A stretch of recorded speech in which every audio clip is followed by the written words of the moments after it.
اس لیے دو باتیں ہمیں کرنی ہیں اسلام کے اعتبار سے، جو ہم سے اسلام چاہتا ہے، کیونکہ اسلام سلامتی سے ہے۔ اور یہ ہم سے کیا چاہ رہا ہے کہ ہم خود بھی سنور جائیں، اوروں کو بھی سنوارنا شروع کر دیں، خود بھی سلامتی میں آ جائیں، اوروں کو بھی سلامت رکھیں۔ المسلم من سلم المسلمون، ہاں مسلمان وہ ہے جس کے ہاتھ اور زبان سے دوسرے کیا ہوں، ہاں اس نے خود بھی سنورنا ہے اور اوروں کو بھی سنوارنا ہے، خود بھی محفوظ ہونا ہے، اوروں کو بھی بچانا ہے، خود بچنا ہے اور اوروں کو بچانا ہے۔ یہی اسلام کا پیغام ہے۔ سنوریں گے کیسے، سنواریں گے کیسے؟ سنورنے کے لیے ہمیں دو کام کرنے ہوں گے۔ سنورنے کے لیے دو کام کرنے ہوں گے، اور جب تک یہ دو کام نہیں ہو جاتے آدمی سنور نہیں سکتا۔ اگر سنورا ہوا نہ ہو تو سنوارے گا کیا؟ وہ دو کام ہمیں کیا کرنے ہیں؟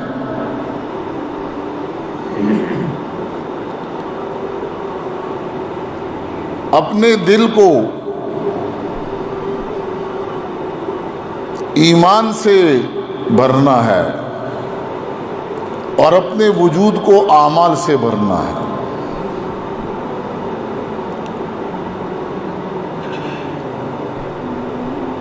دل کو مزین کرنا ہے ایمان سے اور وجود کو مزین کرنا ہے اعمال سے۔ دل کی زینت ایمان ہے اور وجود کی زینت وہ اعمال ہیں جو شریعت نے بتائے ہیں۔ اس کو حضرت شیخ تھانوی نور اللہ مرقدہ نے تہذیب ظاہر اور تہذیب باطن کا نام دیا ہے۔ اپنے باطن کو بھی سنوارو اور اپنے ظاہر کو بھی سنوارو۔ باطن سنورے گا ایمان سے اور ظاہر سنورے گا اعمال سے۔ دوسرے لفظوں میں دل میں لا الہ الا اللہ لانا ہے اور وجود میں محمد الرسول اللہ لانا ہے۔ دل میں لا الہ الا اللہ لانا ہے اور وجود میں محمد الرسول اللہ لانا ہے۔ جس کے دل میں لا الہ الا اللہ نہیں جمع ہوا اور وجود پر محمد الرسول اللہ نہیں جمع ہوا، وہ سنور نہیں سکتا، اور جو سنورے گا نہیں سنوارے گا کیا؟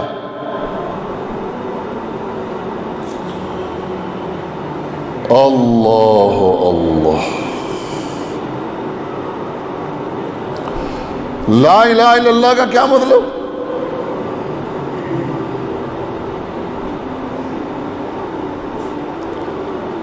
سارے باطل خداؤں کا انکار کر کے ایک کا اقرار کرنا ہے۔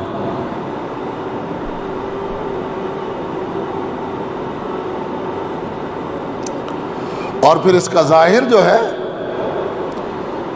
اس پر محمد الرسول اللہ ہو، اس نے حضور کی نقل اتارنی ہے۔ ظاہر میں کیا کرنا ہے اس نے؟ حضور کی، محمد الرسول اللہ کا کیا مطلب ہے؟ کہ محمد اللہ کے رسول ہیں۔ لَقَدْ كَانَ لَكُمْ فِي رَسُولِ اللَّهِ أُسْوَةٌ حَسَنَةٌ، اور تمہارے لیے بہترین نمونہ اسی کی صورت ہے، اسی کا لباس ہے، اسی کی تجارت ہے اور اسی کی بتائی ہوئی قضا اور سیاست ہے. یہ ہے محمد الرسول اللہ. یہ محمد الرسول اللہ ہے. یاد رکھیں جتنا اندر لا الہ الا اللہ گہرا ہوگا اتنا ہی وجود پر محمد الرسول اللہ بھی گہرا ہوگا. اندر اگر لا الہ الا اللہ کمزور ہے تو باہر محمد الرسول اللہ بھی کیا ہوگا؟ کمزور ہوگا. پڑھے گا کلمہ طریقے ہوں گے غیروں کے. پڑھے گا کلمہ اور طریقے ہوں گے غیروں کے. یہ سنبھل نہیں سکتا. ہمیں سب سے پہلے سنبھلنا ہے.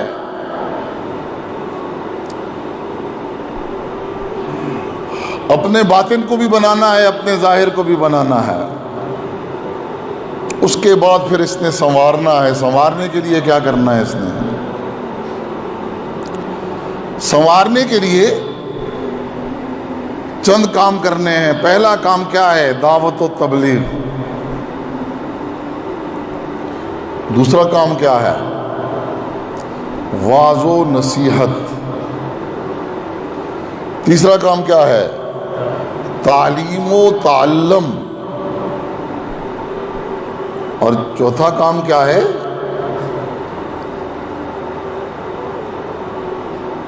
تربیت.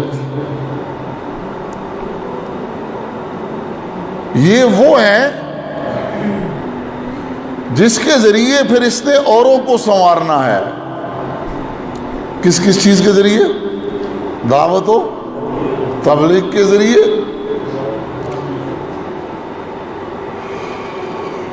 واعظ و نصیحت کے ذریعے,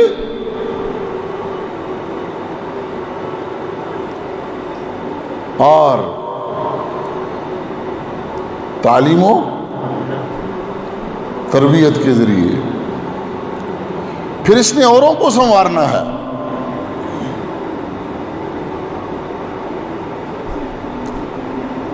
اب اوروں کو سنوارتے ہوئے اس کے راستے میں رکاوٹیں آئیں گی. اوروں کو سنوارتے ہوئے اس کے راستے میں کیا آئیں گی؟ رکاوٹیں آئیں گی. جب یہ دعوت و تبلیغ کرے گا, واعظ و نصیحت کرے گا اور تعلیم و تربیت کرے گا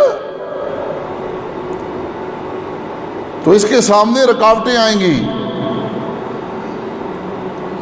پھر ان رکاوٹوں کو دور کرنے کے لیے شریعت اس کو ایک اور کام کا حکم کرتی ہے, اور وہ کیا ہے؟ اسے جہاد کہا جاتا ہے. اسے کیا کہا جاتا ہے؟ جہاد کہا جاتا ہے. پھر اس نے جہاد کرنا ہے.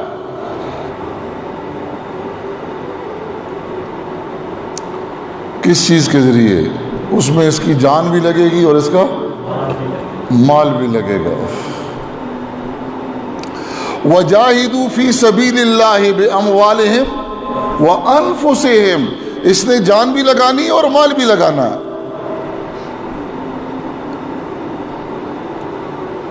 اور اگر مال بھی لگ گیا, جان بھی لگ گئی تو یہ کوئی بڑی بات نہیں ہے. جان دی تو دی ہوئی اسی کی تھی, حق تو یہ ہے کہ حق ادا نہ ہوا. ہاں, اس نے جہاد کرنا ہے. اور اگر یہ وہاں سے زندہ واپس لوٹتا ہے تو یہ شاہد بن جائے گا, اور وہاں اس کی جان لگ گئی تو یہ شہید بن جائے گا. کہ اگر اس راستے میں زندہ بچ کر آئے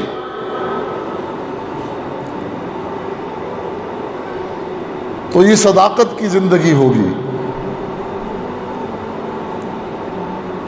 اور اگر اس راستے میں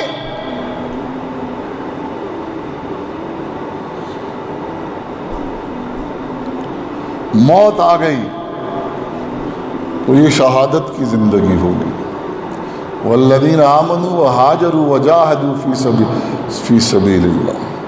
جن لوگوں نے یہ سارے کام کیے انہی کے بارے میں قرآن پاک میں کیا کہا؟